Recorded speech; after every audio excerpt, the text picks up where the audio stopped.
We all know getting more protein can be physically very beneficial, but can it also benefit us mentally? Well, it looks like a new study explored just that, so in this video, we'll take a closer look and see if our mental health can indeed benefit from more protein. Now, science has shown that what we generally eat can affect our mental health, like how eating more whole foods tend to improve mental health, whereas processed foods tend to worsen it. But with the results of this new study, mental health researchers might want to start looking at specifically protein a bit more seriously. Let's take a closer look. In this 8-week trial, 60 obese subjects, both men and women, were randomly assigned to one of two groups that consumed either a standard 12% or a high 30% of their total intake as protein. Both groups also aimed for a 750 calorie daily deficit in attempts to lose weight. The primary measured outcomes were scores on the mental health symptoms of depression, anxiety, and stress as assessed by the DASS-21 mental health questionnaire. Now let's get right to the results. First, the standard protein control group reported improvements in anxiety scores in the first 15 days and then maintained that improvement the rest of the trial. The high protein group followed a similar pattern but improved anxiety scores even further. For stress, the control group observed virtually no change, but the high protein group observed a gradual stress reduction over time. And for depression, the control group again did not observe much at all, but the high protein group observed a marked improvement in the first 15 days and then maintained it the rest of the way.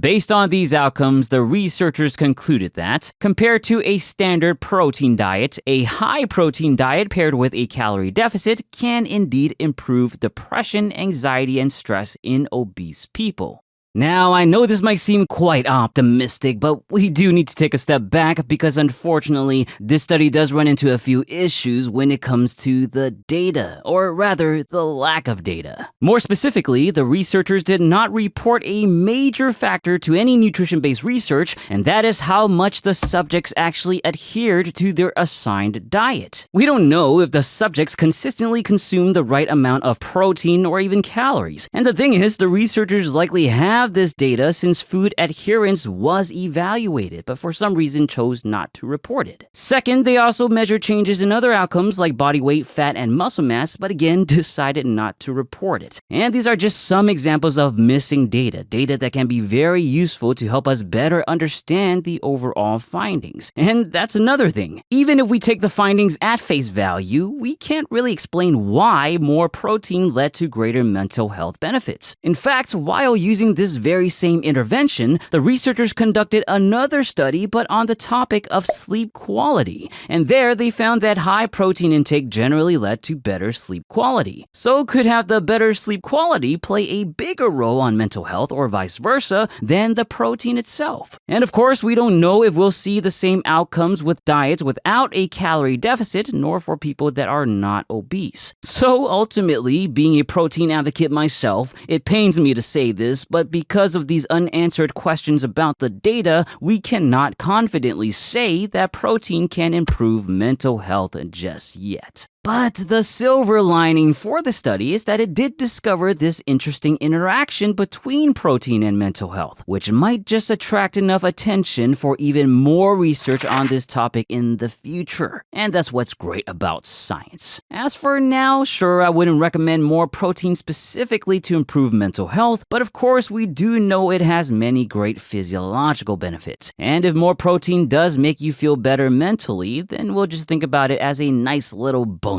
for now. But let me know what you think in the comments. Other than that, if you enjoyed this video, please give it a physiological thumbs up and share it with your protein-loving friends. Subscribe for more. As always, thank you for watching and don't forget to get your protein.